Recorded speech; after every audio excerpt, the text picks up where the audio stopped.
الحمد للہ وحدہ والصلاۃ والسلام علی من لا نبی بعدہ اما بعد بسم اللہ الرحمن الرحیم۔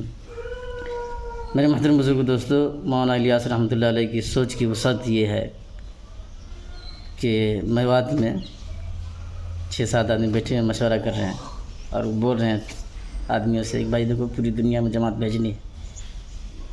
تو 6 آدمی سوچنے لگے پاگل ہو گئے ہیں حضرت، دیوانہ ہو گئے ہیں کیا؟ 6 آدمی بیٹھے ہیں اور پوری دنیا میں بھیجنا ہے، اپنی بستی کا خیال کیجئے، پوری دنیا میں کہاں سے بھیجیں گے؟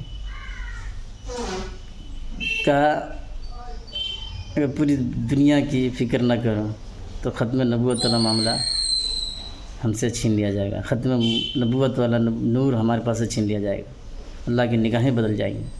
اس لیے ساری دنیا کی سوچ لے کے چلنا ہے، پوری دنیا میں جماعت بھیجنی ہے۔ تو ایسے سوچ تھے ان کی، یہ فکر تھا، یہ طلب تھی،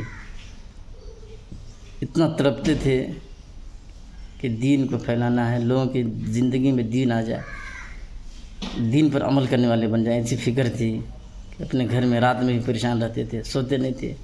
ایک مرتبہ ان کی بیوی نے پوچھا کروٹیں بدل رہے ہیں، پریشان ہیں، کیا بات ہے؟ کہا جس بات کی فکر ہے، جس پریشانی نے مجھے سونے نہیں دیا، اگر تجھے پتہ چل جائے تو پریشان رہنے والے ایک نہیں 2 ہو جائیں گے۔ یہ فکر تھی ان کی، مولانا الیاس رحمۃ اللہ علیہ کی۔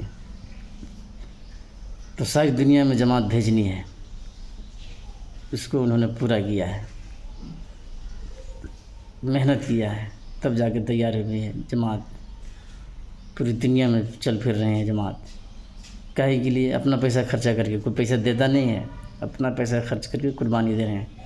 کوئی جماعت میں چلے گیا تو لوگ تانا دے رہے ہیں، تمہارا شوہر جماعت میں ہے تو یہاں اکیلے پریشان ہے، تڑپ رہی ہے، ماں بیمار ہو گئی۔ تو ماں کو پریشان کرنا مقصد نہیں ہے، یہ ماں بیمار ہو گئی رو رہی ہے، اللہ کے عرش کو ہلا دیتا ہے کہ دین کے کام کے لیے اس کا شوہر جماعت میں ہے، اس کا بیٹا جماعت میں ہے، قربانی دے رہے ہیں، یہ روئے گی تو اللہ کا عرش ہل جائے گا، اللہ کی مدد آئے گی۔ اس لیے اجتماع میں جو تشکیل ہوتے ہیں، جماعتیں نکلتی ہیں، قربانی دینے کے لیے تیار رہیں، جماعت میں نکلنے کے لیے بھی تیار رہیں میرے بھائیوں۔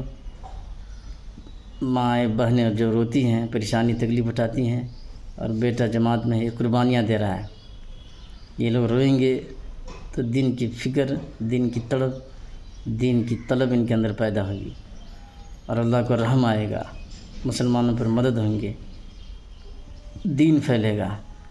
اللہ تعالی ہم سب کو سمجھنے سے زیادہ عمل کرنے کی توفیق عطا فرما دے، آمین۔